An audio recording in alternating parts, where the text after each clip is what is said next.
અને ભાવનગરમાં યુવક પર સિંહણના હુમલા અંગે વન રાજ્યમંત્રી પ્રવીણ માળીનું નિવેદન. વન રાજ્યમંત્રી પ્રવીણ માળીએ ઘટનાને દુઃખદ ઘટના ગણાવી રેન્જમાં 23 સિંહના ટોળામાંથી 2 થી 3 સિંહ માનવો પર હુમલો કરી રહ્યા હોવાનું તેમણે જણાવ્યું. આવી ઘટનાઓ ન બને તે માટે વન વિભાગ સતત કાર્યરત છે.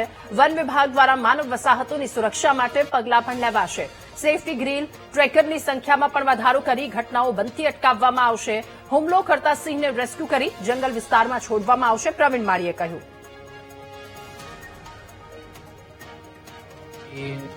પાલીતાણામાં સિંહ દ્વારા જે વ્યક્તિ ઉપર હુમલો કરવામાં આવ્યો બહુ દુઃખદ છે.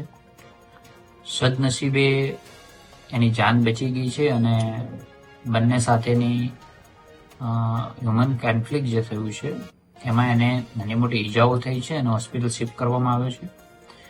આ જે થોડા સમયથી રેવન્યુ વિસ્તારની અંદર 23 કે એટલા જેટલું સિંહોનું જે ગ્રુપ છે એમાંથી 2-3 સિંહ એવા છે કે જે આ રીતનો ડોમિનેટ કરી રહ્યા છે. એને વન વિભાગ દ્વારા એમને રેસ્ક્યુ કરી અને હવે આવનાર સમયની અંદર એને જંગલમાં છોડવામાં આવશે.